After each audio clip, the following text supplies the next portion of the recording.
अस्सलाम वालेकुम, मेरा नाम सैयद मोहम्मद चैनल पर बहुत बहुत खुश आमदेद स्वागत है। जो नए वो चैनल को ज़रूर सब्सक्राइब कर लें, वीडियो को लाइक एंड शेयर ज़रूर करें। जो 1987 से पहले पैदा हुए हैं वो भी हो जाए होशियार, वो भी हो जाए सतर्क। क्या अपडेट निकल कर आ रही है मैं आपको इस वीडियो में बताऊंगा।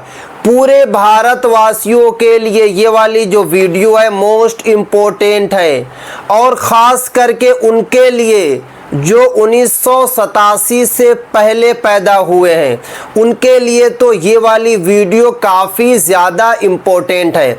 आज मैं आपको इस वीडियो में बताऊंगा कि आपके पास क्या क्या डॉक्यूमेंट्स होना चाहिए, क्योंकि पूरे भारत में SIR वेरिफिकेशन शुरू होने जा रहा है।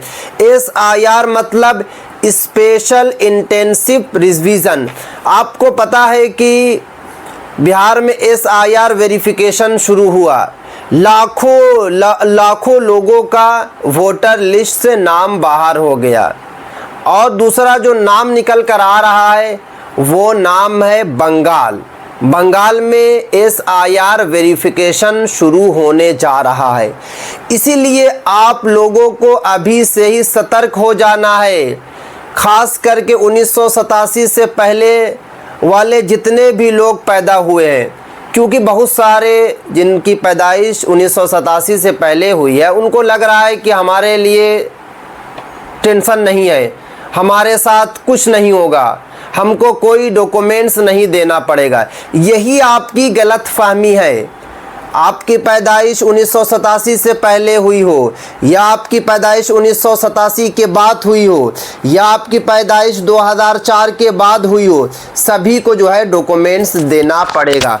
क्योंकि आपको पता है कि केंद्र सरकार ने पहले ही बता दिया है पूरे भारत के जितने भी लोग हैं सभी लोगों का वेरिफिकेशन कराया जाएगा, ताकि पता चलेगा कि कौन लोग भारत के नागरिक हैं और कौन लोग जो है दूसरे देश से आकर जो है भारत में रह रहे हैं। कम से कम पता तो चले, ये केंद्र सरकार का कहना है। तो चलिए मैं आपको बताता हूँ कि 1987 से पहले वाले के पास क्या क्या जो है डॉक्यूमेंट्स होना चाहिए, क्या क्या दस्तावेज़ होना चाहिए। तो देखिए, सबसे पहले आपके पास जो है रिसेंट फ़ोटो आपको रख लेना है लास्ट 3 मंथ। यानी कि जब आपसे डॉक्यूमेंट्स वेरिफिकेशन के लिए बोला जाएगा तो उस वक्त आपको जो फ़ोटो देना है वो 3 महीने पहले ही आपने जो है फ़ोटो को खिंचवाया हो, यानी कि रिसेंटली फ़ोटो हो। ज़्यादा पुराना आपको नहीं देना। 3 महीने से ज़्यादा पुराना हो गया हो तो उसका आपको फ़ोटो नहीं देना है, क्योंकि जिनकी पैदाइश 1987 से पहले हुई होगी वो अभी जो है 35 से 40 के करीब में होंगे, और बहुत सारे ऐसे होंगे जो 1987 से पहले वाले होंगे जो 60 के 65 के करीब में होंगे। बट सारे को तो डॉक्यूमेंट्स देना ही है। उसके बाद बताया जा रहा है कि डिग्री, जैसे कि लास्ट डिग्री आपको देना है। जैसे कि अगर आपने इंटर तक किया है तो इंटर की मार्कशीट आपको देना है, सर्टिफिकेट देना है। अगर आपने ग्रेजुएशन कर लिया है तो ग्रेजुएशन के आपको मार्कशीट सर्टिफिकेट देना है। अगर आपने MA कर लिया है, यानी कि मास्टर ऑफ आर्ट्स किया है, master of commerce, master of science कुछ भी किया है तो वो डिग्री आपको देना पड़ेगा। या अगर आप कुछ नहीं किया है, सिर्फ और सिर्फ 8वीं क्लास तक पढ़ा है तो 8वीं की TC आपको दे देना है। आप 8वीं क्लास भी नहीं गए, 5वीं क्लास तक पढ़ा है तो 5वीं की TC दे देना है।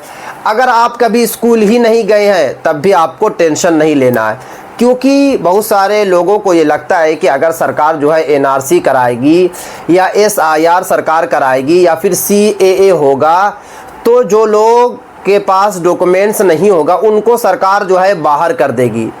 पहले मैं आपसे सवाल पूछता हूँ कि बाहर सरकार कहाँ करेगी?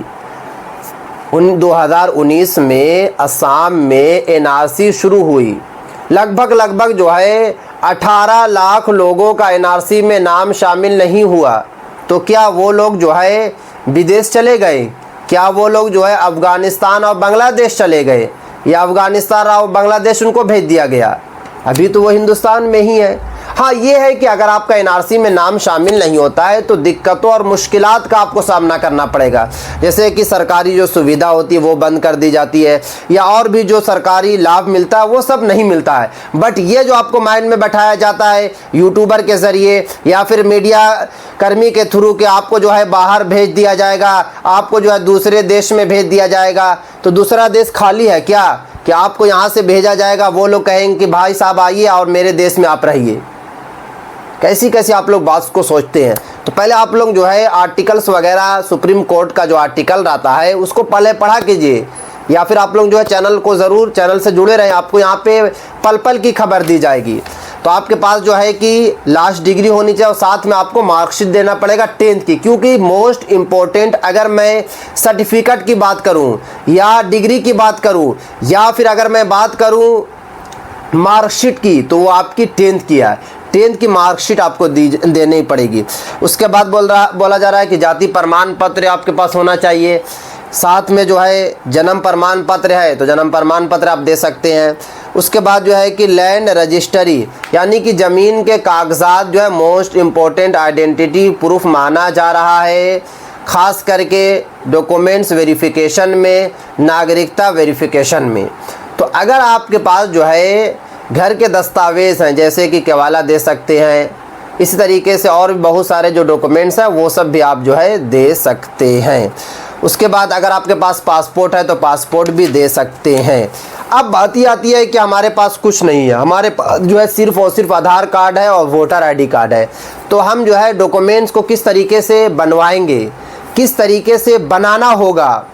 तो मैं आपको बता देता हूँ कि आपके पास ऑप्शन ये है कि जब आप अपना पासपोर्ट बनाने जाएं या अगर आप जो है कि जन्म प्रमाण पत्र बनाने जाएं या फिर जाति प्रमाण पत्र बनाने जाएं, तो आपको याद रखना है कि आपको अपने वोटर आईडी के हिसाब से ही आपको सारे डॉक्यूमेंट्स बनाना है, क्योंकि आधार कार्ड से ज़्यादा जो है voter ID most important identity proof है। क्योंकि वोटर आईडी का सारा जो डिटेल्स है, सारा जो आपका प्रूफ वगैरह है जो आपने दिया है वोटर आईडी बनाने में, वो BLO के पास है। तो इसीलिए मोस्ट इम्पोर्टेंट आइडेंटिटी प्रूफ जो है वोटर आईडी है। Aadhaar card most important identity proof में नहीं आता है, वोटर आईडी आता है, पासपोर्ट आता है, जन्म प्रमाण पत्र आता है, ये सब जो है इम्पोर्टेंट आइडेंटिटी प्रूफ है। तो बहुत सारे लोग ये करते हैं कि आधार कार्ड के हिसाब से ही सारा कुछ कर लेते हैं, यही गलत करते हैं आप लोग। पहले आप जो है कि आधार कार्ड को वोटर आईडी के हिसाब से कर लें, वोटर आईडी के हिसाब से आपको आधार कार्ड को कर ले। या अगर आपको लग रहा है कि नहीं मेरा वोटर आईडी जो है गलत है, मेरा वोटर आईडी में नाम गलत है, आधार कार्ड में सही है, तो पहले आप लोग करें क्या कि वोटर आईडी को सही करें आधार कार्ड के हिसाब से। जो आपको लगे कि ये नाम, ये हमारा डेट ऑफ बर्थ, ये हमारे फादर का नेम या हमारा एड्रेस है, तो वो जो है आपको दोनों को सेम कर लेना है। सेम करने के बाद फिर आपको वोटर आईडी जो है उसी के हिसाब से आपको सारा काम करना है। हाँ, अगर आप पासपोर्ट बनाने जाइएगा तो वहाँ पर आपसे वोटर आईडी नहीं मांगा जाएगा, वहाँ पे आपको से आधार कार्ड मांगा जाएगा, तो आधार कार्ड ही देना है। बट आपका जो है मैच होना चाहिए वोटर आईडी से, क्योंकि मोस्ट इम्पोर्टेंट आइडेंटिटी प्रूफ जो है वोटर आईडी है। तो आप लोग जो है सारा डॉक्यूमेंट्स को तैयार कर लें, बहुत आसान प्रोसेस से सब कुछ बन रहा है। जाति प्रमाण पत्र भी बन जाएगा, सब कुछ बन जाएगा, बट आपको थोड़ा सा जो है बनाने के लिए कोर्ट कचहरी का चक्कर काटना पड़ेगा, ब्लॉग वगैरह जाना पड़ेगा। तो ये थी आज काफ़ी इंपॉर्टेंट वीडियो। अस्सलामु अलैकुम।